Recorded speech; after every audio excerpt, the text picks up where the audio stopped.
Hello, welcome to the James Cooley Show. It's your life. I'm your host, Dr. James J.C. Cooley, and wow, I hope everybody had a wonderful, wonderful weekend. I know I did. I'm in sunny California right now, away from Texas a little bit, and my beautiful bride Michelle is still back in Texas. And I tell you, I'm enjoying this California weather and enjoying myself and just relaxing. Just like I said, I hope everybody had a wonderful weekend. How are you doing today, Dr. Cooley? I'm doing fine, James. I'm doing great. I was talking to our guest pre-show, and I'm really excited to have her on the show. And it's going to be very informative and educational discussion about the topic at hand. But don't tell what the topic is. That's on me. But I'm doing great. It's a little overcast here in Texas, but otherwise, it's a great day. I won't give away the topic, but I will say that I'm always excited to be talking about fitness and health and wellness and just bringing awareness to our viewers and our listeners, regardless of what they're watching it at on, whether you're watching on E360 television, Transfer TV, YouTube, LinkedIn, over 45 live streaming platforms, podcasts. If you want to be part of the conversation, all you have to do is go to the comments on whichever platform that you're watching us on. Ask any question that you might have. I promise you, we'll get you an answer. Michelle, I cannot wait to get started because this is a very powerful topic, and I know you're gonna pick up the front most of the conversation and the questions today. So, can you please introduce the title of the show, the purpose of the show, and introduce our absolutely wonderful guest? Yes, well, the title of today's show is Breaking the Silence on Overlooked Women's Health Challenges. And we're getting to know Dr. Dana Cohen, MD. She's a renowned internal integrative medicine specialist, and she's also an author. She's shining a spotlight on important but often overlooked health issues that matter most to women age 40 and over and their partners who want to support them but don't know how. She's going to discuss the misconceptions regarding menopause, hidden viral and cancer risk, and uncomfortable bedroom conversations.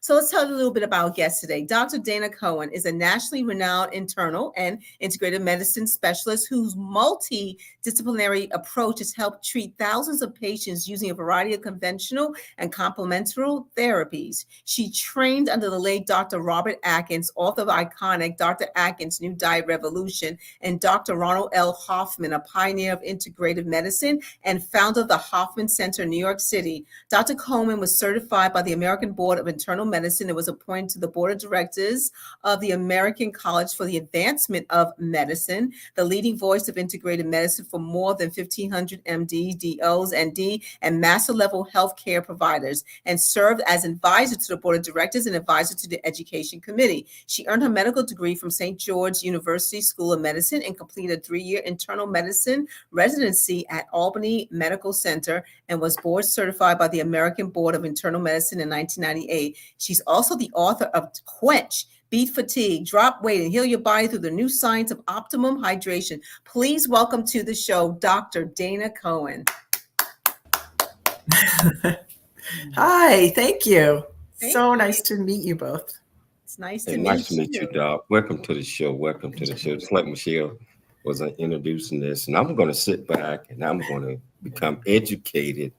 And I'm going to encourage you to ask questions yourself. and I will. So, Doc, can you tell our viewers and listeners a little bit more about you, where you grew up? What makes you click? Some of your hobbies, etc. Sure. I grew up in Long Island, originally from Long Island, New York. We moved when I was pretty young to Florida. So I really grew up, I think, my middle school, high school was in South Florida, just west of Fort Lauderdale. I've lived many places since, through medical school, after medical school, and ended up in New York. And I've been here, New York City, and have been here now the longest. It's been since 1998. It's almost 25 years that I've been practicing as a doctor, private practice in Manhattan, and what makes me tick. I literally just got back from, you asked how the weekend was. I came back from a conference this weekend. And every time I go to an in-person conference, I am so inspired and excited and pumped. And it's definitely, it's just what gets me going. In-person meetings, talking about the medicine that I love, this lifestyle medicine, nutrition medicine. So I'm in a good place today. You got me at a good day. Oh, great, great. What who and what inspired you to get into the medical field? And when did you know? It's I did get these questions beforehand, and I glanced at them not that long ago, and I had to think about it. But the truth is, I know, like when I was the age of 3, I made a decision that I was going to be a doctor. And I don't know if it was my parents influencing me and saying, like every parent in those days, to become a doctor was a big deal, was everything. Both my parents were not educated, and I'm actually the first in my family to graduate college and to get here. But I never wavered. I remember from the age of 3, I never wavered. I knew I was going to be a doctor. I knew I was going to get there somehow, and I just did. So. And I don't know if it was their influence or if I made it up on my own. I have no idea. I think sometimes, those things are ingrained in you. Like my brother's a pediatrician. He knew at a very young age he wanted to be a doctor and he wanted to be a pediatrician. And this segues into my question. Why did you I said segue into internal integrative medicine? I mean, why that particular area? It's so growing up, I don't come from a particularly healthy family at all. Both my parents died fairly young from things that I think, had they lived a healthier lifestyle, they very well maybe change those outcomes. My father was a type 2 diabetic at a very young age, had a bypass at a young age, had a heart attack at a young age. So nutrition was not on our forefront. And so here I am in medical school, in residency. For the first time in my life, I remember in residency, I went on an Atkins or a low carb diet, and I never felt better. It was remarkable to me. And I'd worked in the VA a lot, the Veterans Hospital when I was at Albany Med. And, I remember thinking, like, here are these very sick men, ill, chronic disease, and they're given 20 minutes twice a year to see their doctor. It's frustrating. It's really hard to be a primary care doctor. Our system needs work. Our system is broken. And honestly, at that point, I was $200,000+ in debt. I can't go back and do another residency. I have to work. And so I saw an ad for a world-renowned wellness center in New York City is looking for a doctor. And I'm thinking, oh, this is going to be a spa or something like that. I'm going to see what this is about. And I answered the ad, and I actually took it off the wall so nobody else would see it. It was for Dr. Atkins, and it was just, I was on the diet at the time. I ended up meeting with him. And I ended up interviewing, getting the job, and taking the job. And I thank God for him, because he changed my life. He changed the way I see medicine. This was a whole new experience and world for me. And I remember sitting with him and saying, and questioning everything he did. Like, where's the studies on these supplements and these vitamin drips that you're doing? And I questioned him on everything. But the truth is, I saw miracles every single day just by changing somebody's diet. Just by spending time and letting the patient ask questions and give them information, having that time to do that. It was a whole different world for me. So I never looked back. That's always where I've been for the last 25 years. And I truly thank God for him. For those who don't, sorry, I just had this follow-up question. For those who don't know what an internal integrative medicine specialist is or does, can you kind of summarize what that is? Yeah, so I am an internist, meaning I've trained in internal medicine, which is adult medicine, primary care medicine. That's what I'm trained in. Integrative medicine basically is, this is my definition. And by the way, it's changed names throughout the years. It was complementary and alternative medicine, CAM initially. Then it became integrative. I like the term integrative because I integrate the best of both worlds. I integrate, modern medicine. So if a patient's going to come in and has a rip-roaring infection, I'm going to give them an antibiotic, but if they keep getting antibiotics for this infection multiple times a year, I'm going to talk to them about, well, we got to do something different. We've got to look for root cause. We got to look at lifestyle, look at diet, look at nutrition, look at supplementation. So my job is to try to keep people off of medication using all of those tools. The honest answer, it's good old-fashioned medicine where you're spending the time with the patients and listening to them and really exploring what's going on in their life outside of this doctor's office and outside of that one disease, and trying to put the whole big picture together. Wow, we got a couple minutes before the commercial, but I got a question. What was it like meeting your first time meeting Dr. Atkins? And when you met him, did you already know his research? Did you know it was him? I'm talking about prior to you answering the ad for the job.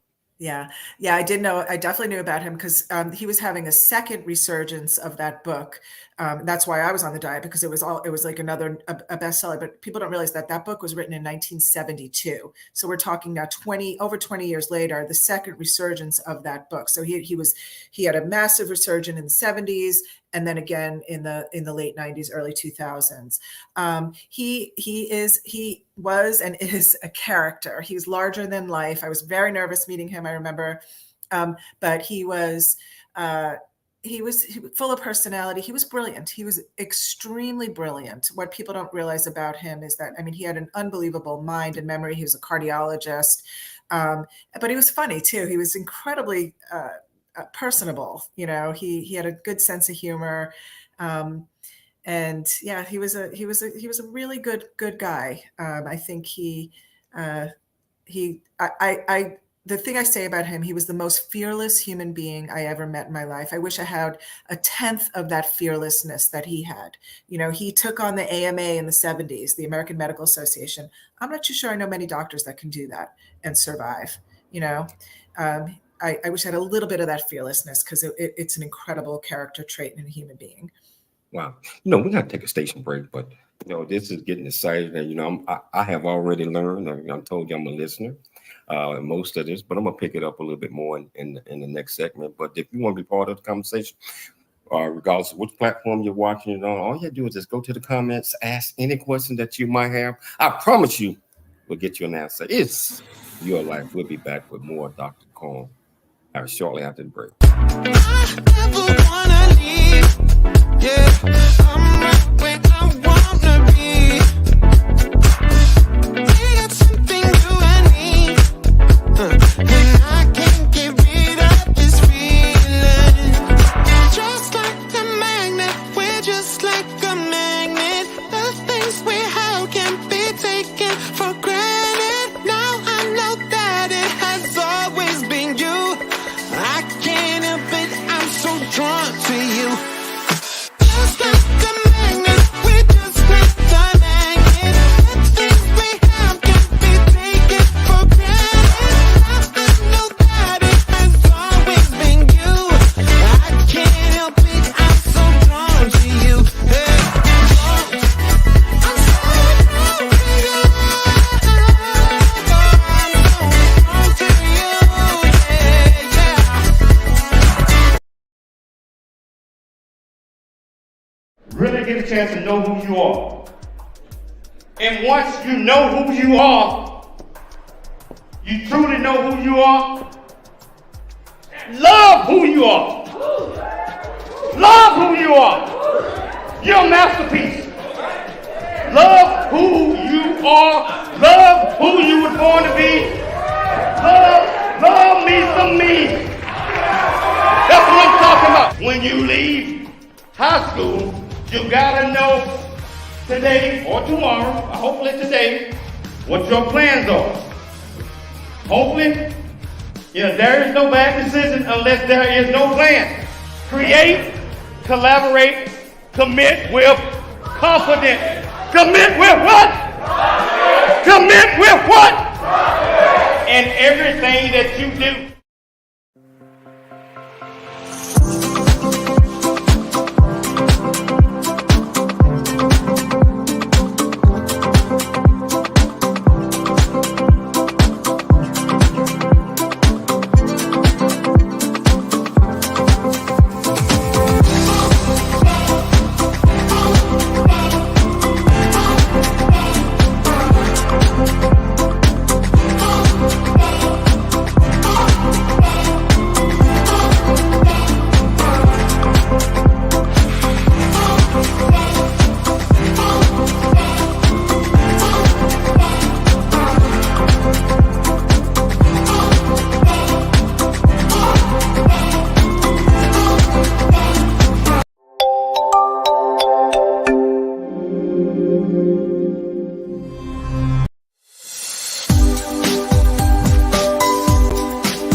Hello, welcome back to It's Your Life. I'm your host, Dr. James J.C. Coolin. We got Dr. Dana here. We really bringing it, talking about internal medicine, talking about all of the things associated. And we getting ready to dive off into the topic of the show and dive off into a lot of the things that I believe that we all need to know, not just women, but us. Guys and girls and everybody just need to have an understanding because we all work together to work each other and help each other out. So if you want to be part of the conversation, just go to the comments or whatever platform you're watching this on, and I promise you we'll get you an answer. Michelle, I'm going to turn it back over to you. Thank you, James. Dr. Cohen. So, the topic of the show is overlook women's health issues and challenges. Can you tell us what types, and we can go one by one. First of all, why is this such an important topic to discuss? So, history teaches us everything. Probably about 10 years ago, there was this whole big push about women's cardiovascular health. And we found that women present differently than men for heart attacks, and doctors didn't know that. And so we had to bring that to the because women were never involved in the studies, and women don't get heart attacks. Apparently, that's not true. It's the number one killer of everyone. But it was a big push to talk about women and cardiovascular health. I am just extending that. We need to talk about all of women's health, but the truth is, it really extends over into men. So we're going to talk about HPV, for example. That's not just a woman's issue, and it's absolutely not a woman's issue because men get it. Men can give it to women, women can give it to men, and they can cause cancers in both men and women. So, I feel that women, men have the barbershops to talk in. Women don't have that kind of thing. We need women to create communities, be able to speak to this, be able to speak freely to their partners. We need everybody to understand in order to have, good relationships. I think the whole idea is just to open up the conversation. It's that simple. It's that important, but it's really quite simple. Just making this conversation easy, Most definitely. So let's talk about the first, thing, menopause. So how's menopause defined, and what's the difference between perimenopause and menopause? Okay, so there is a definition of menopause. It's the definition is 1 year without a period and blood levels that are consistent with menopause. Now, the truth is, women can have symptoms way before they have that 1 year, or they could have symptoms during that 1 year. So the truth is, I don't love definitions because it doesn't help us as women. I will say, perimenopause, there's no definition. It's a term I think doctors like to throw out because they don't have anything to say. Like, oh, you're in perimenopause. It is what it is. What does that mean? I think it's allowing women to talk to their doctors, listen, I'm experiencing this. Is there, and having options of things that we can do to help with that. Quality of life is everything. If you're not sleeping, you're not healthy, and sleep problems can happen way before menopause and way into menopause too, and way post menopause. So there's the definition is not that important to me as more of symptoms and what we can do about it. Now, doctor, there's so many different symptoms of menopause, and every woman is different. And they're all from from beginning of time, hot flashes and women just sweating. Has always been displayed, whether it's on the television, in the movies, or talked about. But there's so many more symptoms of menopause. Can you kind of go over some of the most common ones? Yeah. I just also want to say, those hot flashes for you young women that are listening, and men, it's a thing, and it can be a real issue. It can be really uncomfortable. Women can get hot flashes 15 times a day, and women in business, it's a real issue for too, so I think by just having this conversation and understanding it and making it like women not so afraid to oh my gosh, is one thing that I think is going to be helpful. But other symptoms, I mentioned sleep. Sleep is a big one. So sleeping, brain fog, cognition, trouble with thinking is another really big issue. I have so many women think they have Alzheimer's because their hormones are fluctuating. That's most likely not true. It's symptoms of menopause. But the other like vaginal dryness, painful intercourse, what else? Joint pain, frozen shoulder. Frozen shoulder in a menopausal woman is so common. It happened to me, and I was like, what just happened? And it lasted for a year. It's so common in menopausal women, and these are things that we can do something about. Okay. I think those are the big ones. So there's so many, and for men who may not understand their partners going through menopause, or people may not understand women going through menopause.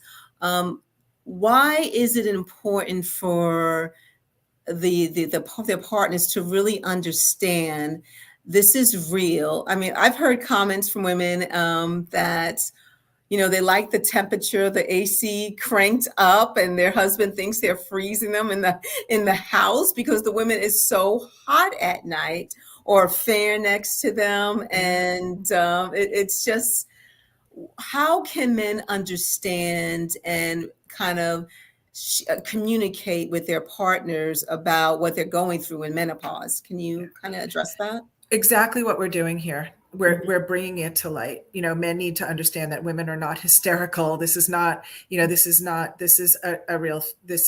are things that are happening to them and they don't have a lot of control over. So I think, being sympathetic, understanding that, even mood changes, we forgot to talk about depression and mood changes. That's a real big thing with menopause as well. The not sleeping stuff, the heat stuff. So I think it's just about broaching and creating an understanding. I will say men experience some of this stuff too. When they lose testosterone as they age, it's not, the difference is that men have a slower decline. So they're used to it. By the time they're 60 or whatever, they're a little used to like that, it's been a slow and steady decline. Women, it's like, boom, and it's a little harder to deal with. So I think women need to understand men need to understand women. Just by having this conversation, hopefully we're making a difference in that. And it's just about trying to figure out an understanding between the two of you, of like maybe him having an extra blanket on him. And it's interesting because most women, menopause, perimenopause, menopause comes naturally, but then there are women who are forced to have a hysterectomy, and that takes them into instant menopause. So the challenge, and just correct me if I'm wrong, is that they didn't have the luxury of just slowly getting into it. It was kind of like boom, because of the hysterectomy for so many reasons. So not necessarily true. Okay. Because many women experience in natural menopause a boom. You know, it could be as quickly as that. It is sometimes it's an overnight drop, you know, or it feels like an overnight drop. I think you know, there are some women that there are signs and symptoms that are sort of leading up to it. There, you know, but in that perimenopausal phase, but it can be similar. But yeah, it's any huge fluctuation in hormones, any big drop or adding of hormones can cause symptoms. So it's always best as a gradual thing. And so when we talk about hormone replacement, if that is an option, it is an option for everyone, most people. But it's if somebody wants to go off of that, let's say I have a woman who's 65 and she wants to go off of hormones for whatever the reason is, we stop hormones like that, she may go right back into symptomatic menopause as if she were 50. Wow, that's very interesting. Can you kind of address the bone density issues? You know, what happens when a woman goes through menopause? I've been told, you know, I go to the gym. So I've been told that, and I read about it, that, you know, as we age, strength training is good, you know, because of osteoporosis prevention, you know, or slowing down our osteopenia. But what happens with a woman who is in menopause and her bone density? Can you kind of go into that? Yeah. Bone density is one of the things that is often not talked about or forgotten about by doctors for whatever reason, but it is one of our screening tools that we have. So you know, when somebody's in menopause, they met the criteria, they're a year of no period, they should have a baseline bone density. And so, I guess the question is, I just want to say that we also overlook it in men. So the complete opposite of this conversation is true. I don't think we do enough bone density on men. And there are, I don't necessarily believe every man needs a bone density because they have a lot more muscle than women, and strength. But I do think that we don't do enough bone densities on men who are at risk. And there's risk factors for men. We don't need to, you know, celiac disease, very thin men, men with eating disorders. There are people or men on steroids, maybe long-term steroids for whatever thing. So there's reasons for men to have bone densities too. So that's a little, you know, that's good that we're having this conversation because it goes both ways. But the osteoporosis is, you know, estrogen is what protects our bones in women, and when we lose estrogen that quickly, then it's at that point that lots of reactions are happening that are thinning our bones as we get older. And the truth is, when you are elderly and frail, and you break a bone, your risk of dying from that bone break is very, very high. So bone density and knowing what our bone density is, I think is very important. And yes, strength training, not only for the bones, but to create muscle as we age is so, so important.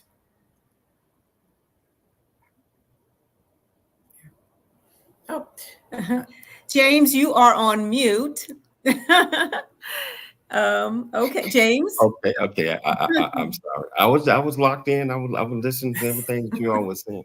I was saying that you had mentioned that that for bone density and fragile bones and all of these effect also occur in guys as well, especially if they're not taking care of themselves, getting enough milk and enough things in there to help upkeep the bone. Can you talk a little bit about that? We got about 1 minute before the break. Yeah, I'm not a huge milk fan as we get older. Honestly, I have to say that. I think we don't have the enzymes to process milk as we did when we were younger. But enough calcium and magnesium, I think, is a different story from food. You know, this might be wrong information, but I think there's as much calcium in spinach as there is in milk. I might be wrong about that. And then the big thing is vitamin D. Vitamin D is so important. I'm going to say darker skin doesn't absorb sunlight as well as lighter skin. So it's so important to have your vitamin D levels checked at your doctor's visits. You can order the test online if you don't have a doctor, but it's really super important.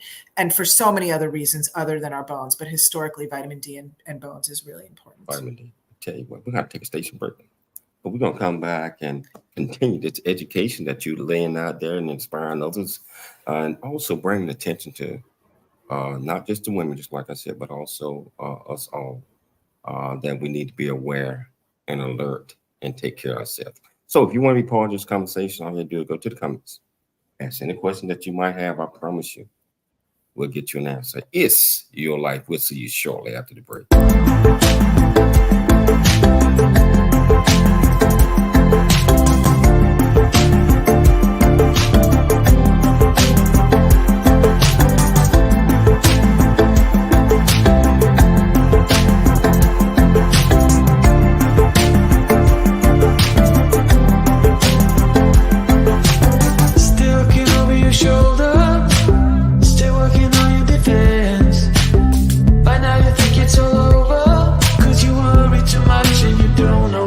Fight again. And if you want my opinion, I let it take me away. Only relief is the four on the floor and the crowd that goes, oh, turn it up, turn it up, turn it up, turn it up, oh, turn it up, turn it up, turn it up.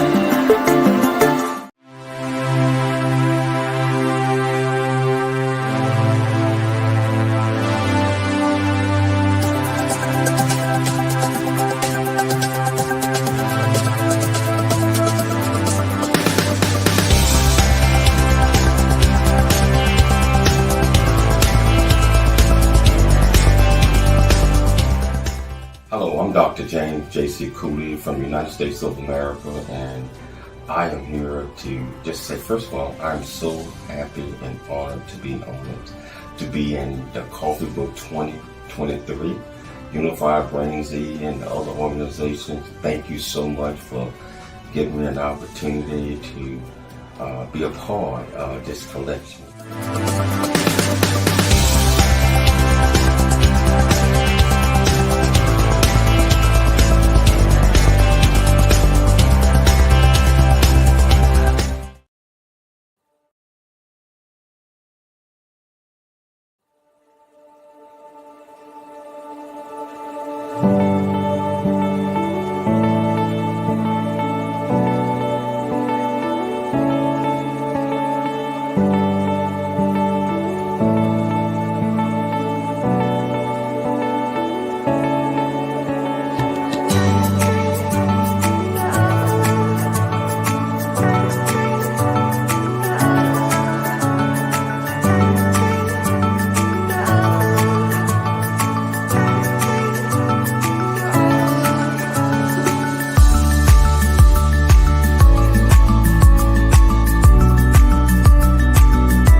So welcome back to It's Your Life, and I tell you, Dr. Dana is really putting it out there and putting it down and educating us all. And I tell you, sometimes it's nice to sit back and just absorb all of this education and also learn some of the things I'm talking about for us guys that we really don't know. And just like Michelle and Dr. Dana was talking earlier about some of the mood swings and this and that, and just getting an understanding why our wives, our partners feel that way is a relief, knowing that this is not something that, like in Michelle's case, like, I'm cold, I'm freezing, I'm this, and I'm that.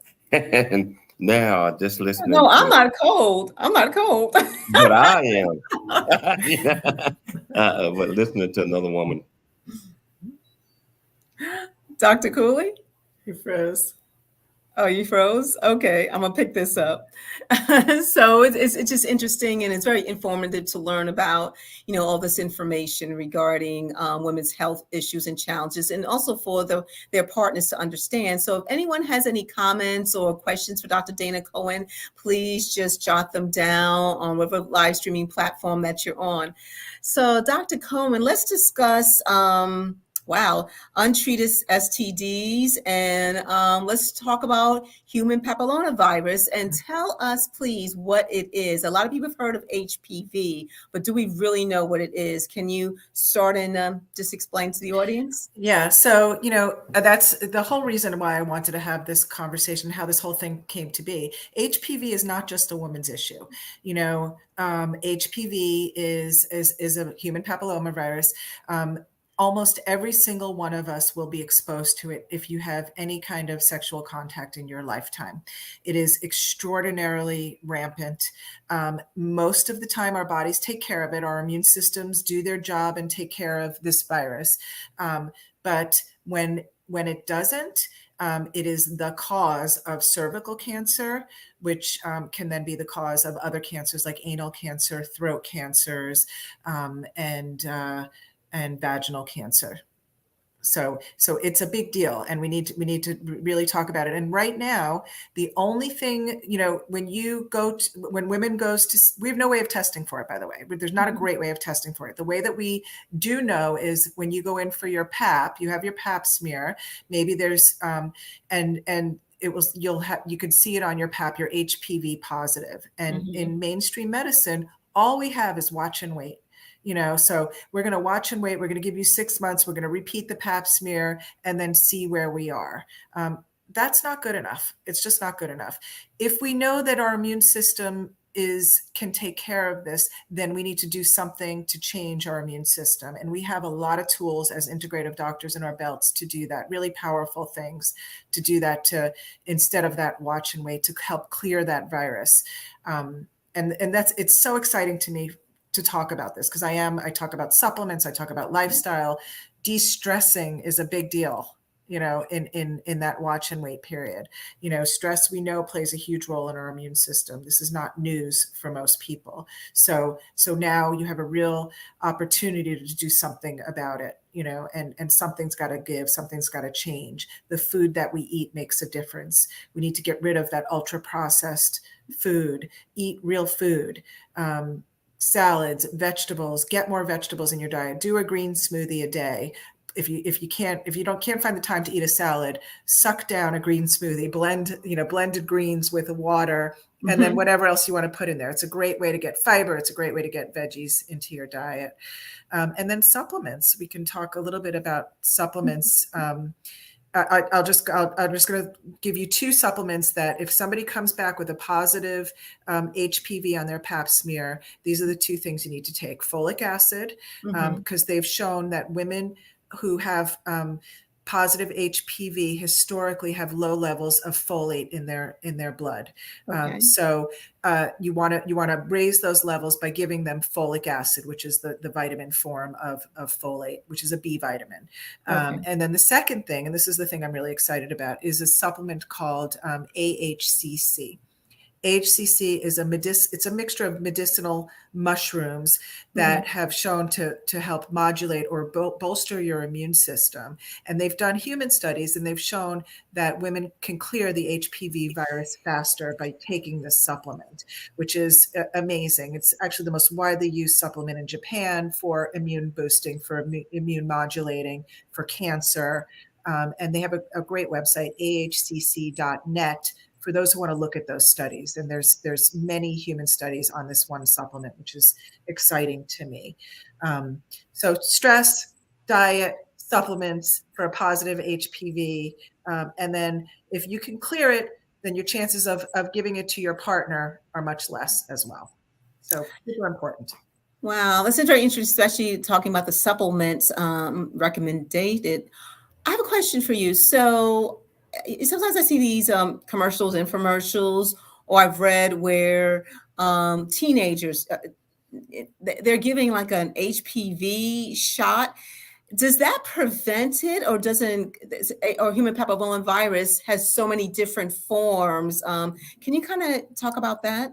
Yeah. So the HPV vaccine is we don't, where it's still in its studies of whether or not it actually truly helps prevent cervical cancer. That is the whole point of doing the vaccine. So, but the truth is, most of my patients are 40 and above, and that vaccine is not available to them. And most likely they've already been exposed to it in their lifetime.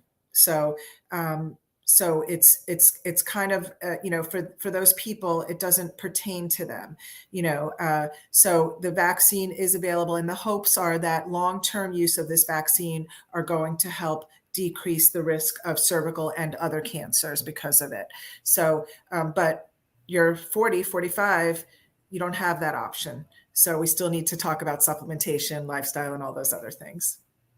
So how can not just women, but people protect themselves from getting HPV? And I want you to answer that question. We have a viewer who's going to ask about supplements for our previous topic, but let's discuss the HPV first. Yeah. How can we protect ourselves? Yeah. So it's a really hard question, and unfortunately, I'm so sorry to say that even skin to skin contact can transmit HPV. It is just a virus that's ubiquitous in our nature, in ourselves, unfortunately. But it is more highly sexually transmittable. So doing all the things that you would do to, condoms, abstinence, whatever it may be, it's those kind of things are super important. But I think the best thing we have to prevent HPV cervical cancer is to keep our immune system strong, lifestyle choices, all of the things that we talked about before that. I think that is, supplementation are key. We don't have anything else in this world. We got to keep our immune system strong. So we got to be happy when we can, eat well. Once again, get rid of junk foods and ultra processed foods. My name is John. Oops, I'm sorry about that. We also have to live in this world. So I'm not saying I don't ever have ultra processed foods, but if we can decrease it right now, I think most people's diets is about 60% ultra processed foods. That's unacceptable. If we can get it down to 20%, our bodies are going to be so much healthier because of that. So I think it's just the easy way to cook dinner, breakfast, or lunch, to just cook ultra processed foods. But one of our viewers, you mentioned supplements regarding, the recommendation, and when you get an HPV diagnosis. Our viewer wants to know, what kind of supplements can we take to help? What women can take to help with menopause? So there's a lot. There's a lot. I think that it's important to find a doctor who is you can check IFM.org, Institute for Functional Medicine.org, which is a great website to look for like-minded doctors. There are herbalists and nutritionists and health coaches that can help you with all kinds of supplements, but there are definitely some very powerful herbs and supplements that can help with menopause. The big ones that come to mind is something called maca root, which is an herb, chaste tree, which is an herb. The big one is, oh my gosh, I can't believe I'm forgetting the big herb that helps with menopause. It'll come to me in a minute. But there are, there's a great product I use. It's called AMPM Menopause. If you Google that, you'll find all of the things that have the big herbs that can really help with symptoms. It also depends on what symptoms you're having. So you can focus your supplements. If your symptom is only sleep, then you may want to do supplements that are more geared towards just sleep. It's hard to just answer a big, broad question like that. You want to find somebody who's really knowledgeable in supplement recommendations. I've spent my whole life doing that with people.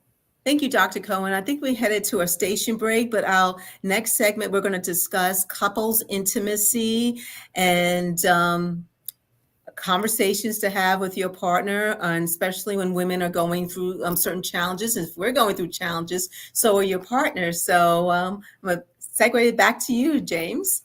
Wow. Yeah, this is interesting. So I'll tell you what, just like Dr. Dana is talking about, her, Michelle, if you want to be part of this conversation, all you have to do is just, again, go to the platform that you are watching or listening on, ask a question. We promise you get you an answer. It's your life. We'll see you shortly after the break.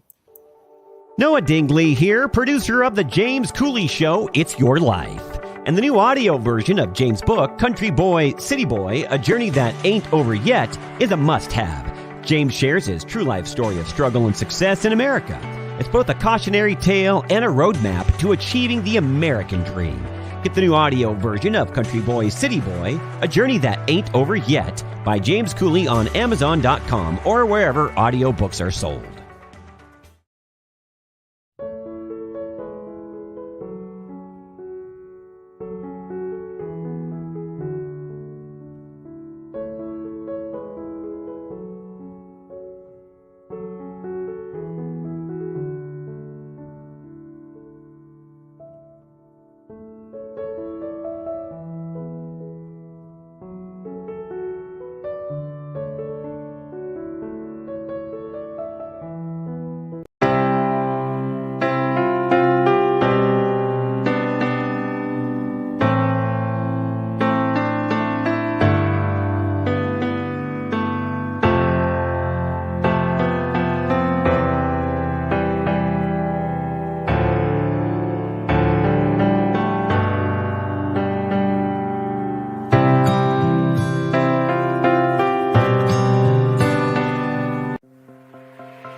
welcome back to the James Cooley Show. It's your life, and not this. Like I mentioned, this is extremely important topic to get a better understanding, and just to sit back and just listen and understand. So I tell you, I'm gonna turn it back over to you, Michelle. Thank you. This is fantastic. Can't wait to get into the next topic. Oh, yes, definitely. So, Dr. Cohen, you wanted to kind of discuss a little bit more about supplements. Yeah, I wanted to just go back to that question when somebody asked about the supplements for menopause. Just really briefly, it was black cohosh. I couldn't think of the name of the herb, but I do want to say once again, it's important to have somebody knowledgeable in supplementation because, for example, if you have breast cancer, you don't want to take hormones and you don't want to take supplements that can interfere with your hormones. So you don't want to take black cohosh or soy-based things, but there are some supplements that like rhubarb root is one that can help with hot flashes. There are homeopathic. So there are other things that you can take, but I wanted to just make sure I said that some people can't take certain supplements. And even though most of the time, 99.99999% of the time, supplements are super safe. I've yet to ever hear of anybody dying from a supplement. But I still think it's important to have that conversation with somebody knowledgeable about supplementation. So most definitely. Most definitely. So on this last segment, we're going to discuss couples intimacy, basically painful intercourse. Painful intercourse.